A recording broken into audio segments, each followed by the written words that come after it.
worked it through is that some of it will be me talking, because there's a lot of that, but also we'll do some exercises.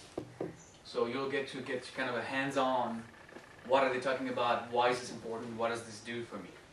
And as you see, some of you who have taken my classes before, I'm very fond of back and forth, asking questions for clarifications, things that come up for you, that remind you of another practice that maybe you've been doing. You'll see that there are a lot of similarities between all mystical traditions. The words may be different, but once I begin to explaining the words, you'll see that, oh, I remember this from, and help us get more in depth, because I believe that all mystical traditions help each other understand each other, if that makes sense. So today mostly will be the first class I set up as a basic introduction, as an historical context, so that you can get a perspective of when did that start, how did that unfold, where, how do we get here, and what's kind of the status of Kabbalah today. And the second part will be looking at key themes and key items that really form the core of Kabbalah. Okay, so at the end of that, we also do a little exercise in Gematria. And you'll start thinking and looking at the ways that what the mystics from the Jewish tradition are looking to do is to help each other blow their minds. And see the interconnectedness of it all.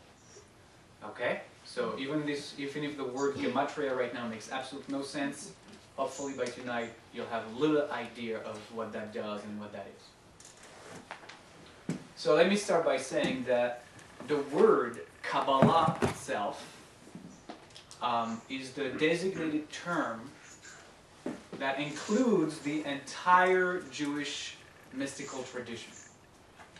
So Kabbalah really is becoming this umbrella name under which all the mystical traditions of Judaism exist. It's not just a book, it's not just a teacher, it's kind of the other name for Jewish mysticism. The word itself, Kabbalah, the word itself comes from the Hebrew lekabel, and that means to receive. So Kabbalah is about receiving. Kabbalah is reception. Okay? So it really manifests in two ways. The first way is that Kabbalah becomes a theoretical philosophy, almost a theosophy. If you don't understand those terms, let me know. Right? So it's a theoretical philosophy, like a theosophy. And it's also, on the other side of that, it's also a practice. And that practice is an ecstatic practice. Okay? But there's really all of those two components. And from the ecstatic, on both sides actually, both the philosophical side and the theoretical side, and the active practice ecstatic, both paths are there to really get out of our minds. So even what seems to be very intellectual, very rigorous in its intellectual practice, is also there to be a doorway to the beyond. Not just the physical, ecstatic aspect of it. So, as a theoretical philosophy, what you find there is a vast body of work that describes in the most minute details a vision of mankind's relation to its universe. Mostly based on a mystical interpretation of the Bible.